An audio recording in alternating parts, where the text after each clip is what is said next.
tecnologia, que era algo muito distante das pessoas até a década de 1980, começou a invadir de forma mais concreta a vida de todos a partir da década de 1990. No momento em que a internet se popularizou, principalmente com a chegada do smartphone, vemos a olho nu a tecnologia evoluir a cada dia. E essa evolução de tempos em tempos causa grandes mudanças em nossa vida. Hoje, início da terceira década do século XXI, a revolução da vez é o metaverso. E ele veio para mudar tudo, inclusive a forma de lidarmos com a internet. O que era abstrato até agora, aos poucos está se tornando real.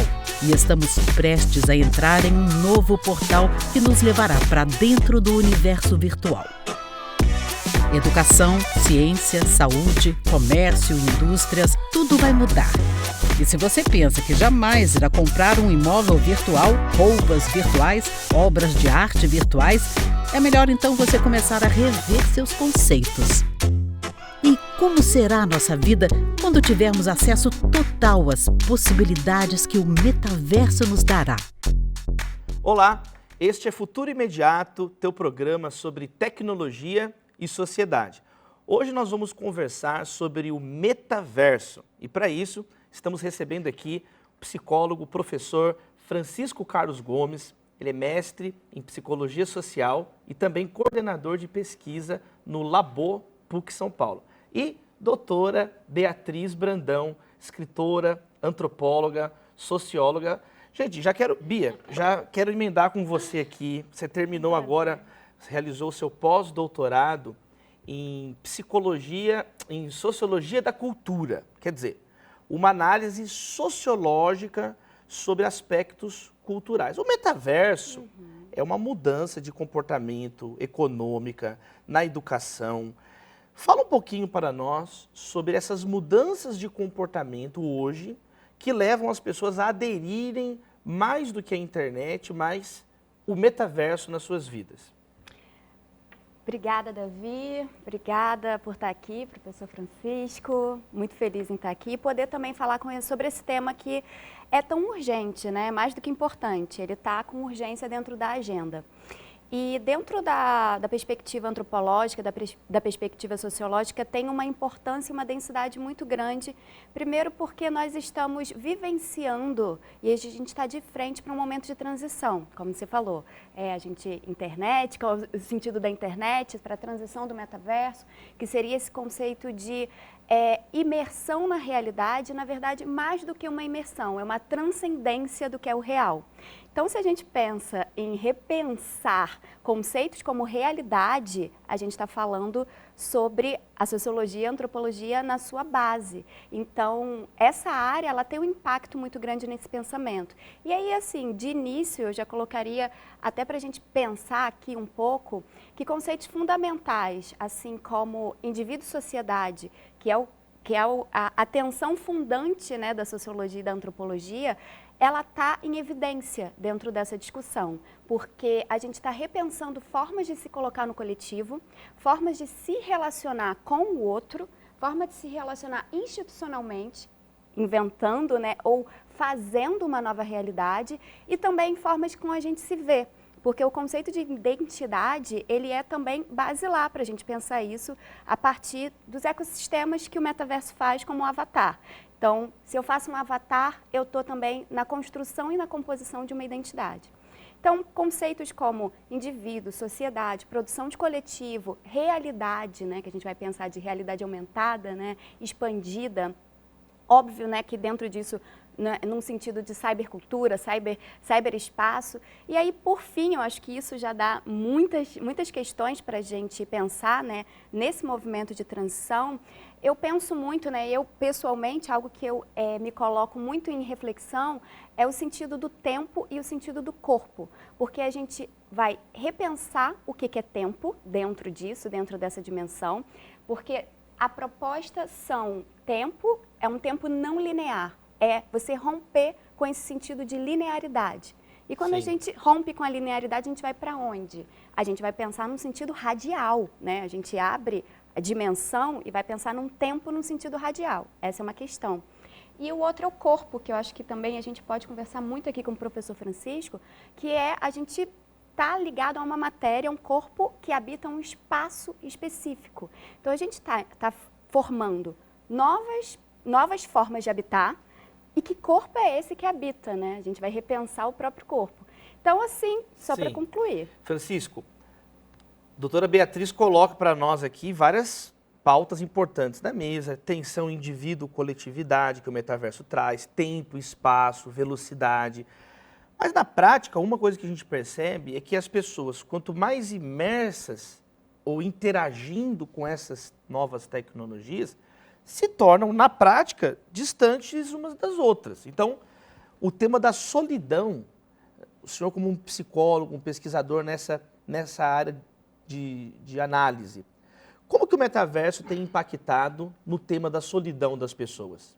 Essa é uma excelente questão, uma excelente pergunta. E até vou fazer um breve histórico. Na década de 90, nós estávamos na era da informação, ou seja, os computadores, os notebooks que começam a surgir.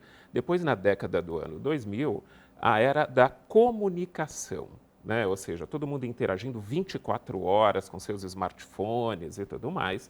E agora, né, 2021, né, 2022, nós estamos na era da imersão, que é justamente isso, a criação de um avatar, né, ou seja, que tem, entre aspas, uma parte minha, né, como criada num ambiente virtual e que eu posso interagir com as pessoas.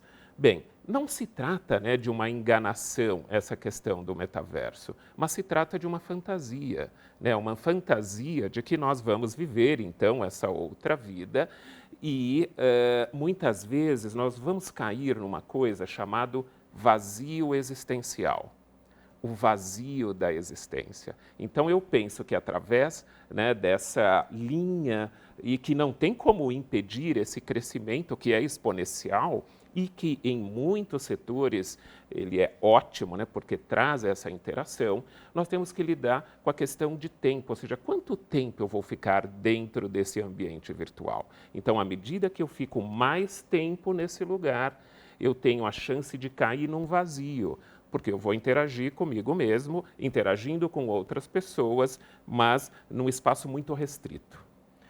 No ponto de vista histórico, como o professor está colocando, Beatriz, é claro que existem interpretações diferentes sobre o fenômeno, mas me parece que a reconstrução do fenômeno é esse. Na prática, o que a gente vê? Um mundo onde as pessoas ficam no telefone imersas. Tem até uma expressão assim, que é fubbing, que é a mistura da palavra telefone com esnobar, de snubbing, que é quando a pessoa está mexendo no telefone e é como se quem estivesse do lado dela não existisse. O que há de novo nisso?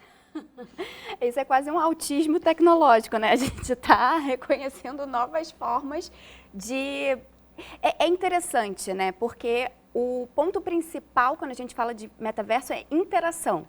Só que a interação com o quê, né? Com o humano, não humano, né? Com a matéria, com o objeto. E aí é uma forma, eu acho que o que é o novo é a forma com que a gente passa de uma interação de humano com humano, né? E dá vida a um objeto também, né? Aí a gente vai um pouco para a materialidade da coisa. O telefone é uma vida, ele passou a se tornar uma vida. Tanto a minha vida, a minha identidade está lá, nós estávamos conversando antes, né? Antes daqui, se a gente perde o telefone, a gente perde a nossa vida. Então, a gente acaba ficando blasé ao que está ao entorno, né? Que você trouxe como falando, sim, mas o que interessa, ele está aqui. O telefone se torna mais real do que uma pessoa do nosso lado, professor? Exatamente, né? Como a professora Beatriz trouxe agora, né? Nós observamos isso nesse futuro imediato, né? Ou seja, já é agora que essas coisas estão acontecendo, né? Poderíamos pensar, não, olha só, daqui a tantos anos, mas nós já vivemos essa realidade em alguns lugares de uma maneira mais imersa, como você colocou, né? Então nós temos que cuidar, né? Também pensando nesse aspecto da sociedade. A sociedade, será que tem um papel de regular um pouco esse espaço? Ou nós vamos deixar tudo isso acontecer de forma livre? Porque nós já observamos isso. pessoas passando horas, às vezes noite, né, dentro desse espaço virtual e deixando de se relacionar com as pessoas. Como o que estamos fazendo aqui, conversando, um olhando para o outro e trocando. Avatares. Poderiam ser avatares. Mas como seria? E com certeza, né, eu trabalho como psicólogo clínico e fico tentando imaginar, né, esse futuro, né, como seria. Outro dia um paciente adolescente falou, olha, daqui a algum tempo o seu consultório vai para dentro do metaverso e nós vamos fazer a nossa psicoterapia lá dentro desse ambiente. Ou seja, não é uma coisa assim tão futurista, está muito próximo disso acontecer, né? Então, é sempre o cuidado neste tempo que eu, né, coloco na minha vida para ocupar esse espaço e não perder de vista as relações humanas que são fundamentais para a nossa vida. Tem um outro ponto também, além das relações humanas, que são as próprias bases físicas do metaverso. Apesar dele ser uma realidade virtual, na verdade, nós sabemos que existe uma cadeia de satélites em torno da Terra, fibra ótica no fundo do mar, muito gasto de energia, de água, de vidro, de aço, de alumínio. Absolutamente. Beatriz, como que fica essa questão das bases físicas do metaverso, que muitas vezes é como se elas não existissem? Sim, acho que essa sua pergunta ela traz várias dimensões, até para a gente pensar a economia virtual, a formação de uma economia virtual que ela está acontecendo, ela é vigente. A gente vai pensar também em impacto na vida material, no sentido do impacto no meio ambiente, que isso dá também. E é como se a gente pudesse pegar tipo, uma metáfora de uma árvore, né? A gente vê essa parte que a gente está vendo da virtualidade, né? dessa nossa relação virtual, é o que pode ver. Mas o que está sustentando é altamente material, é altamente físico e tem gastos energéticos, tem gastos do próprio meio ambiente e que a gente precisa discutir isso também urgentemente. E aí, quando a gente pensa no sentido da fuga, né, porque e aí eu acho que para a fuga a gente vai muito para o que o professor Francisco está trazendo aqui para a gente, né, que se conecta muito a esses tipos de vazios e como que a gente tenta o preenchimento desses vazios com algo que nos parece expandido. Eu acho que vai conectar com essa questão da fantasia, né? O que parece que é melhor que o meu real, entende? Eu acho que o metaverso ele mexe numa fantasia, ele mexe num sentido ilusório também e mexe numa construção de persona. E, por outro lado, a gente tem discussões mega, que você trouxe muito boas, né, que vai se discutir, a gente precisa do mundo físico para que ele aconteça. E também a gente não pode acabar com o mundo físico para que o metaverso seja uma realidade. Eu acho que aí a gente chegou numa grande tensão que temos que desenvolver. Nas novas gerações, professor, a impressão que se tem é que eles têm uma facilidade maior, já cresceram nesse mundo, mas talvez, uma incapacidade também maior de perceber a fronteira do que está lá no... Será que essa realidade expandida, na verdade, está me diminuindo do mundo concreto? Não está me expandindo, está me confinando? Essa colocação é muito importante porque você estava falando do mundo físico do metaverso e também, ao mesmo tempo, nós estávamos debatendo o mundo virtual. Então, essa realidade também é chamada do mundo figital, ou seja, que é a mistura do físico com o virtual. Figital, né? E olha que coisa interessante em termos de economia, como falamos agora, né? Em 2021, foram gastos, né, nesse caminho do metaverso no mundo cerca de 12 bilhões de dólares. Né? Em 2022, né, que está terminando agora, né, cerca de 120 bilhões de dólares. E espera que até 2030 seja um mercado que possa circular 13 trilhões de dólares. Né? Ou seja, não dá nem para dimensionar que valores são esses. Ou seja, por que eu estou trazendo isso? Porque isso chega no humano. Ou seja, quando nós falamos desses valores, né, desses volumes altos, grandes de dinheiro, tem muita gente pensando esse universo. Né? Ou seja, então não é uma coisa amadora, né? É uma coisa altamente profissional e que também nós vamos precisar de leis que possam regulamentar esse espaço. Né? Ou seja, assim, será que estaremos sendo observados, sendo, entre aspas, manipulados em algum momento? tem um ponto das motivações que levam as pessoas a aderirem.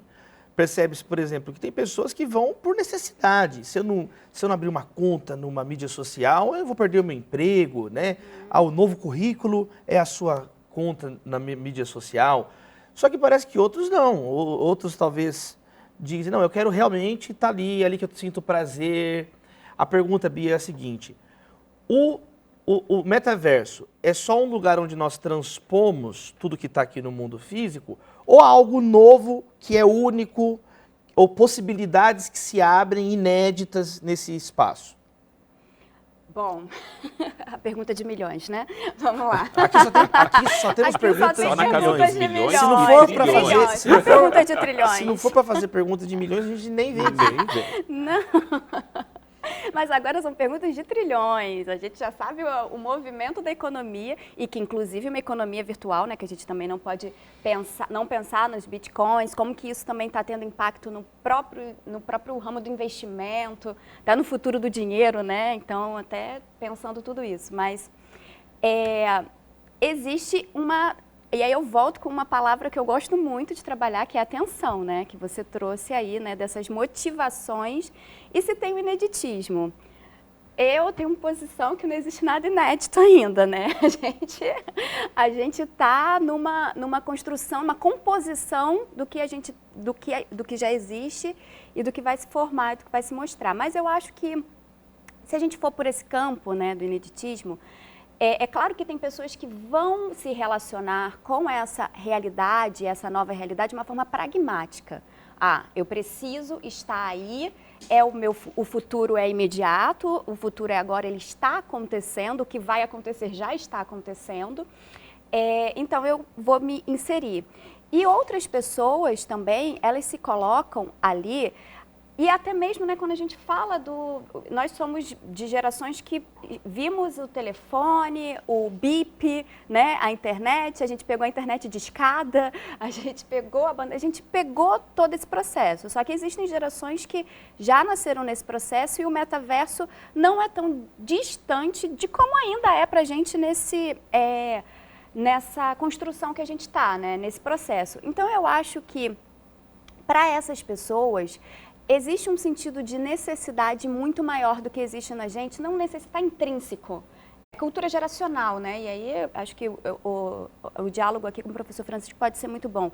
É uma cultura geracional intrínseca que ele vai ter que montar personas. Então, a gente vai para os papéis sociais, a gente desempenha vários papéis sociais na sociedade, né? Básico. No metaverso, ele tem capacidade de desempenhar todos os papéis sociais que está na mão dele, essa construção da persona. Eu acho que esse seria um ponto. Qual que é, então, a função do avatar na vida contemporânea? Esse é o tema que a gente abre no nosso próximo bloco. Estamos conversando com o professor Francisco Carlos Gomes e com a professora Beatriz Brandão sobre o metaverso. Até já!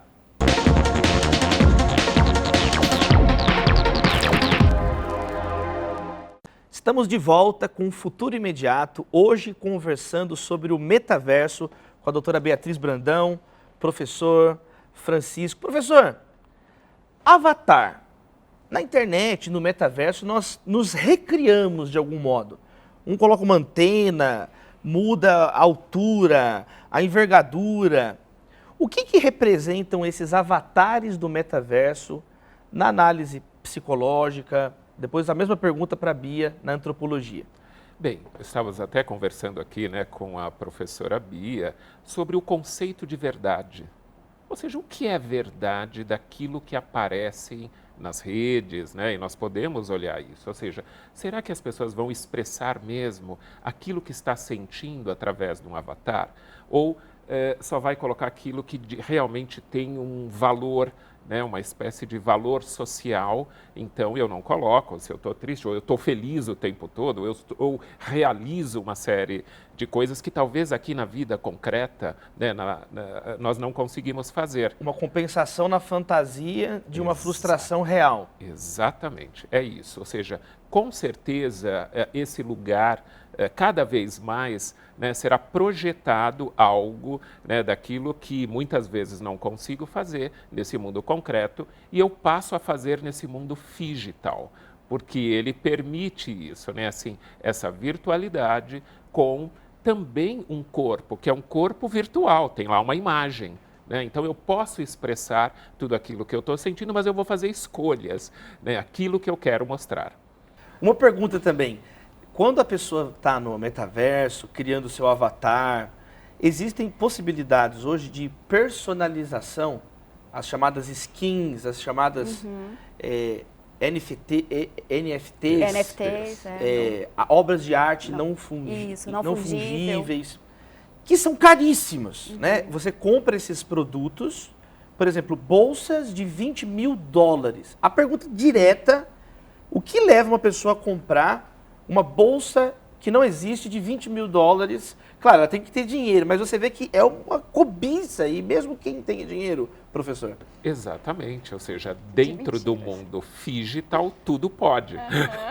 E acabamos de falar no primeiro bloco, né, que a expectativa é de que possa girar em termos financeiros cerca de 13 trilhões de dólares, né? Ou seja, é muito dinheiro e justamente responde essa sua questão, ou seja, uma necessidade, né, de fazer essa compra, mas também muitas vezes de mostrar que eu posso fazer isso, né? E, enfim, né? Então esse universo eu acabo trazendo uma coisa que eu também gostaria de dizer dentro desse período, que nesta fantasia, né, de realizar, eu posso também mostrar algo que está submerso, que seria uma grande solidão.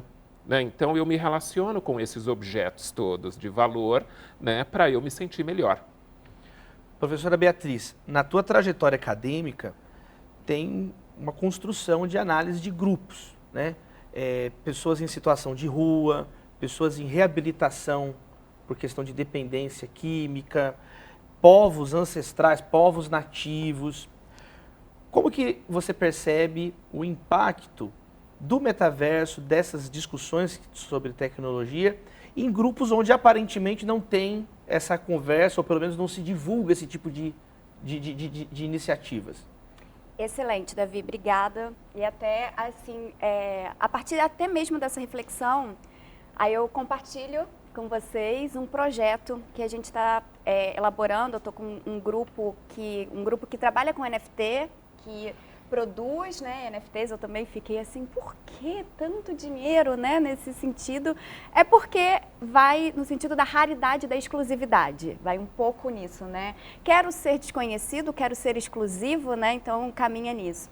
E dentro disso, dentro desse grupo que trabalha com NFT, eles fizeram uma pesquisa dentro dessa realidade virtual, dentro dessa arte virtual, que tinha pouca representatividade de povos indígenas. As etnias, elas não estavam representadas lá dentro.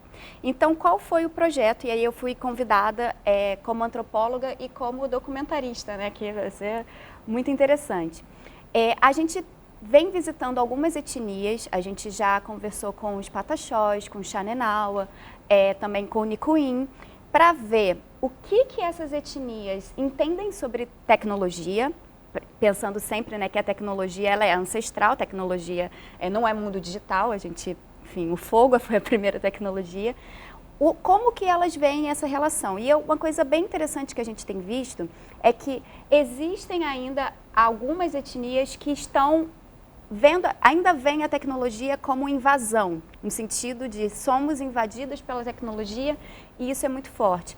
Outras etnias, né, e isso é importante para falar sobre a pluralidade, foi bem interessante quando eu fui conversar com os povos Xanenawa, por exemplo, eu falei assim, arte digital, e eles, NFTs? Aí eu, sim, estão ligados? Sim, a gente, enfim, e aí esse projeto é o seguinte, e eu acho que é um bom casamento entre o futuro ancestral e o futuro imediato do metaverso, né?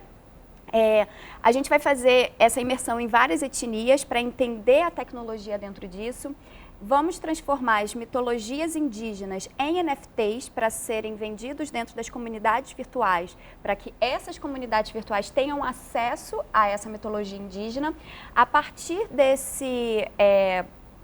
dessas vendas, enfim, dessa comercialização aqui dentro também das bitcoins, isso retorna para as aldeias, especificamente no que eles querem, e aí a gente vai documentar essa transição, povos indígenas com metaverso. Esse é um exemplo muito interessante, professor Francisco, de aspectos também positivos. A gente tem uma postura bem crítica aqui na nossa conversa, né, que é importante, mas ressalta para nós também assim, possibilidades criativas, positivas que o metaverso possa trazer, o que o senhor tenha percebido no... É lógico que existem aspectos positivos, né? Lógico, como psicólogo eu vou lidar muitas vezes nos desajustes, né, existenciais, mas a própria pandemia mostrou isso, né? Ou seja, quanto nós precisamos da tecnologia nesse período recente da humanidade, né? Não estou nem falando no nosso espaço, mas na humanidade, né? Ou seja, nós precisamos entrar nesses ambientes virtuais, né, que nos auxiliaram, né, durante esse período mais agudo. E eu acredito que, mais uma vez, a questão do tempo, e até vou usar um binômio importante, liberdade com responsabilidade. Nós temos essa liberdade, né, de ter acesso, de entrar nesses ambientes e precisamos ter essa responsabilidade, porque tendo a responsabilidade de tempo, né, de atuação nesse lugar, nós podemos nos enriquecer, ou seja, podemos, né, trocar informações com outras pessoas que às vezes o mundo físico não permite. Acho que esse é o grande ganho da tecnologia. O humano, ao longo da história, sempre procurou isso, avançar, progredir, né? E isso é o que está acontecendo agora. Então, neste sentido, nós podemos fazer, né, e trabalhar nos ambientes físicos, né, mas acho que essa palavrinha é a que ficou, o mundo digital, né? Ou seja, nós estaremos interagindo nesse mundo digital no nosso trabalho, né? Ou seja, que tem a ver com os valores de criação. O nosso trabalho tem a ver com aquilo que nós criamos no mundo. E também os valores de vivência, que são as interações. Poderemos interagir de maneira sadia nesses lugares. Então, é uma questão de como nós vamos usar. Excelente, professor. Professora Beatriz, para fechar, de modo leve aqui, supetão mais leve, o que você dá de dica para a gente ficar de olho, um tema de interesse nessa questão do metaverso aí nos próximos tempos? O que está no teu radar aí que você deixa para a gente para fechar? Eu acho que o que eu acabei de falar, né, sobre o futuro, né, sobre essa ligação dos novos futuros dentro do metaverso. Por exemplo, comunidades indígenas estão no metaverso? Existe como a gente fazer conexões só pessoas altamente digitalizadas e dentro desse mundo do Bitcoin, e grandes investidores e grandes pessoas estão no metaverso? Então, eu acho que a grande dica é a gente ficar ligado que grupos que a gente não imagina sendo óbvios estão no metaverso. Até mesmo a moda, né, que eu e Davi a gente escreveu juntos, né, sobre a moda, né, quem fez as minhas roupas digitais. Então, quando a gente está falando da coisa mais básica, que é se vestir, está no metaverso. Então, pensa nesse mundo descentralizado que traz todos os universos para dentro dele. Gente, Beatriz, Francisco, obrigado por essa conversa. Que maravilha o papo. Obrigado por vocês terem aceitado o nosso convite. Gente, conversa maravilhosa aqui sobre metaverso. Esse foi Futuro Imediato e eu te espero no nosso próximo programa. Até lá!